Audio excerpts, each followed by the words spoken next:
Hey, I'm Tim Max, and this is a song breakdown of my song Broken.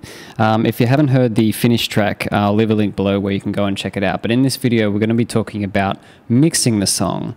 Now, I'm going to play a little bit from the drop right at the end of the song, and I've kind of reset everything in my project so it's completely unmixed. All the instruments are as loud as they naturally would be, and you're going to hear that it absolutely sounds terrible. So this is what it sounds like.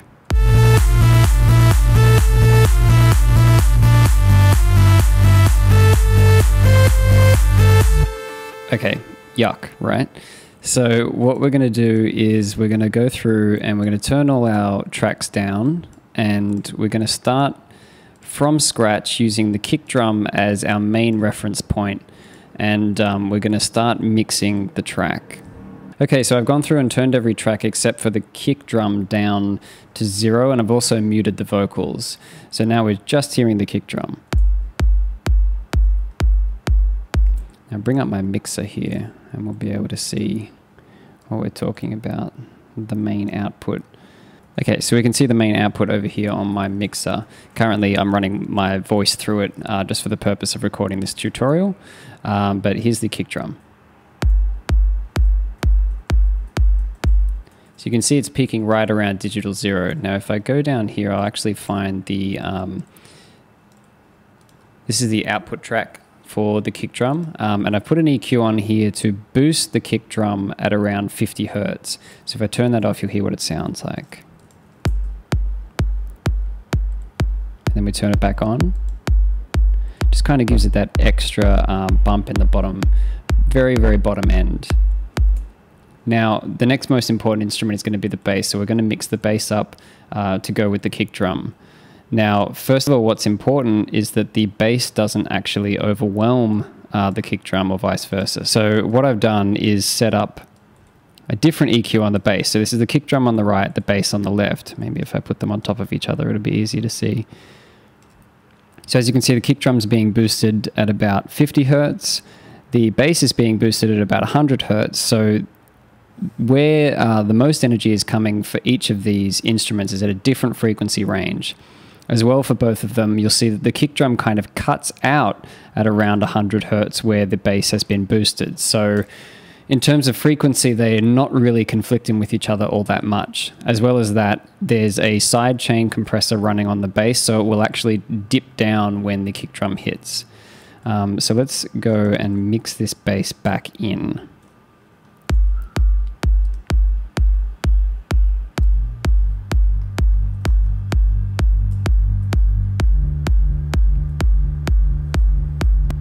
Just going to solo the bass for a second.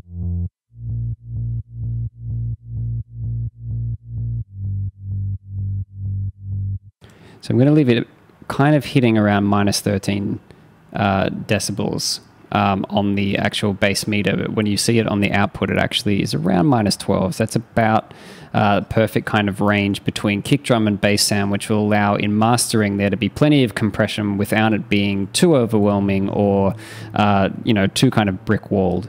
So I'll just play that again.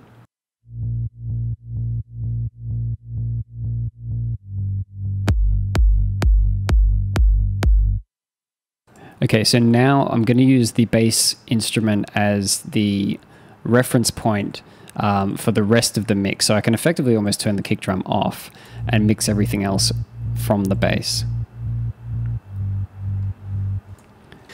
So the next most important thing is we've got these other drum elements, but they're not as important as our lead sounds. And we're going to mix the other drum elements in actually as the last part of this. So we're going to go down. Lead number 2 is actually the main lead sound. So we're going to kind of get that up to a level where it's sounding pretty good. Again, I've muted the kick, so we're just hearing the bass.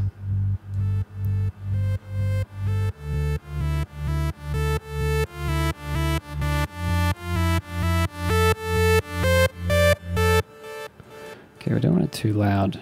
Take it back here.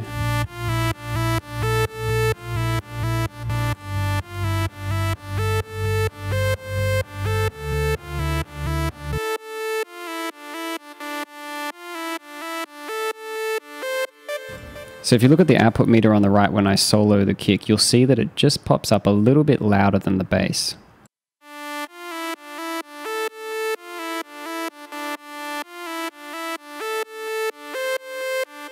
So that's right around the level that I want it at.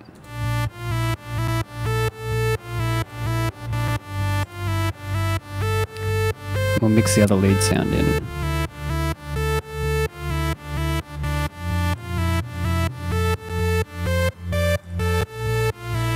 So I just want to just barely hear that other lead sound. So I'm not really going to mix it any louder than that. If I play it back just by itself,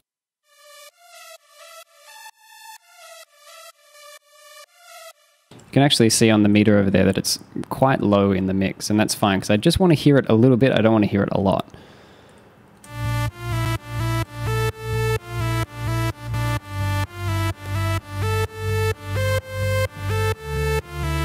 And put the kick drum back in.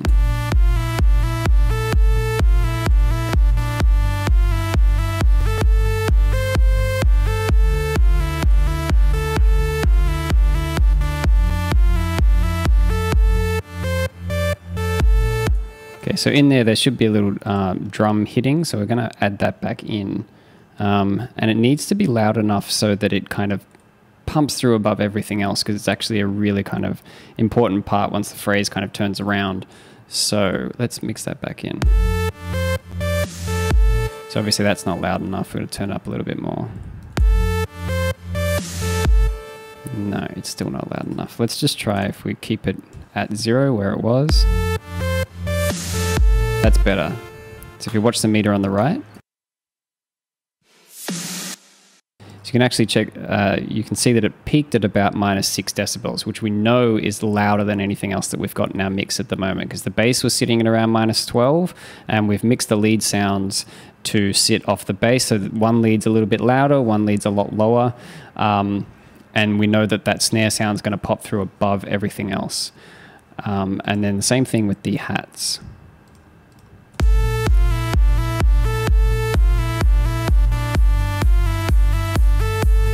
Probably too low.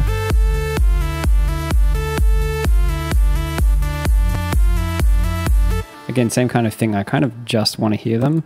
So let's say -3 decibels. So we're just hearing them just a little bit.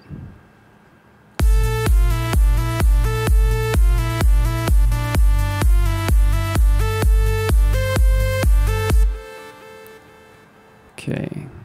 Mix some claps in as well. I only want to hear the claps a bit, so I'm going to keep them at about -3 decibels. And they're kind of hitting at the same kind of volume as the bass. And the hats are a little bit lower.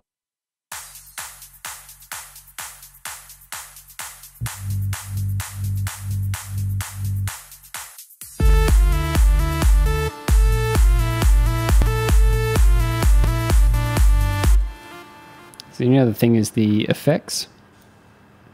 So I'm going to turn these up to the way they were. So just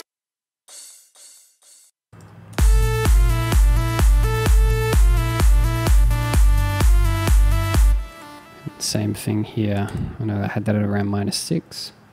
Or was it -2?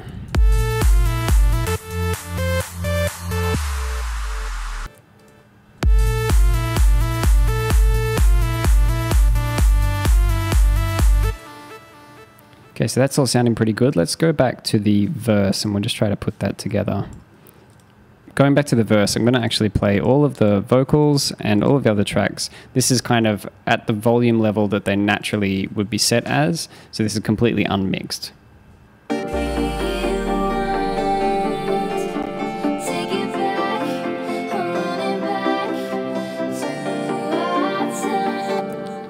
So that sounds terrible. Let's mix this in to where we want it. So we're going to turn all of these tracks down. Oh, going back to the drop just quickly, we did forget to mix in this last little sound.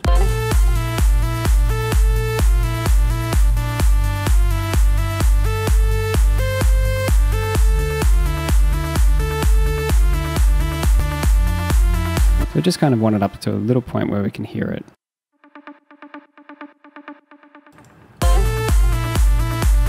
Just a little bit. Okay, going back to the verse.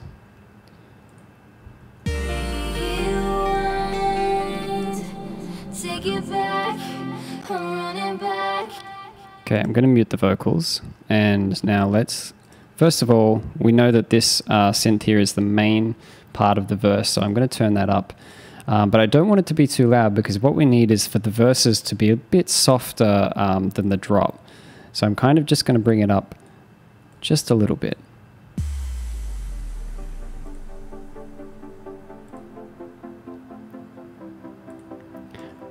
That's actually the level that I want it at. It's very quiet.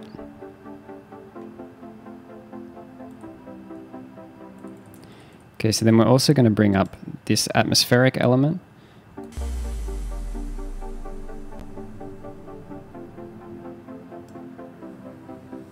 So let's say -15. That'd be about right.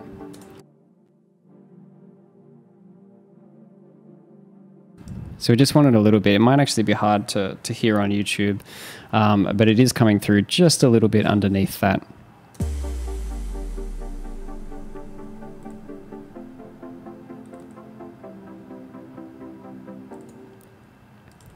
And then we're also going to mix in this other ARP sound, which sounds a little bit like this.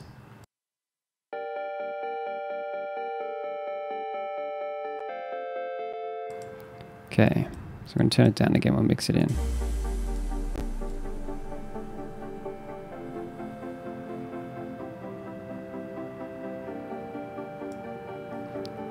So I've just brought it up to the point where I can hear it a little bit.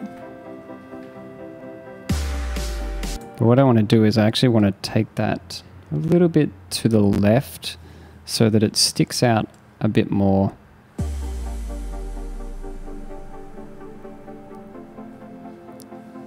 Now I should also say it's kind of hard to demonstrate all of this because this track has already been mixed and I'm kind of undoing what I did and then trying to show you how it was redone. The main synth has an EQ on it to cut out the lower end and the higher end.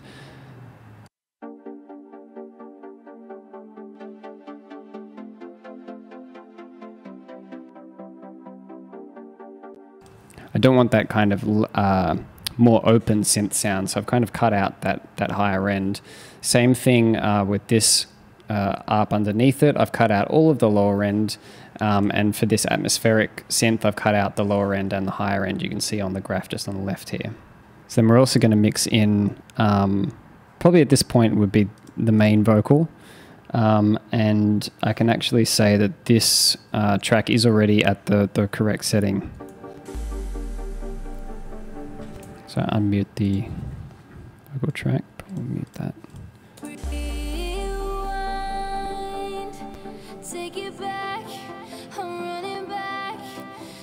So if our main synth is sitting around -18 and then the vocals a little bit louder.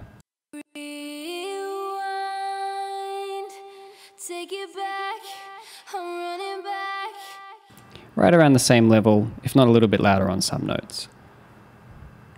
So we're going to bring in this pluck element as well.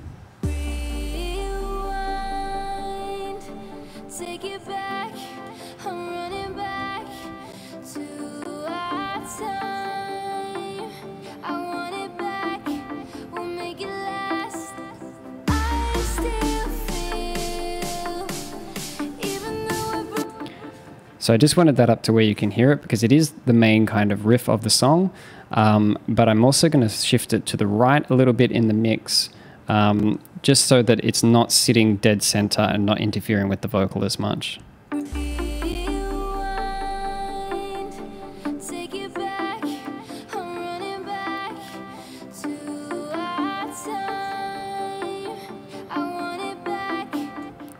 So we covered this a little bit in the vocals as well, but there is a lower octave vocal, and it's to provide a little bit lower end, but we don't want it to sound as loud as it does now. So if I solo these, you'll hear it.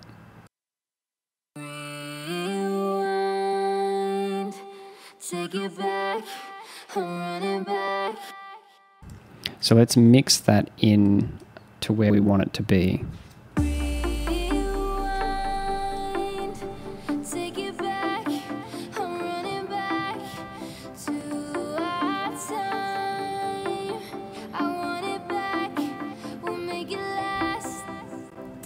Again, it's probably very hard to hear, but I can hear it in my headphones. I'm just going to take it down to -22 because I hate it when the volumes are at very odd levels. I kind of need them to be on a decibel. It's just kind of a lot easier to think about. And then we're going to add these chorus vocals, and they're going to come up to about, well, you can hear them first of all together. Okay, but that's terrible, it's too echoey. So we're going to turn them down and we'll mix them back in. First of all, the left side.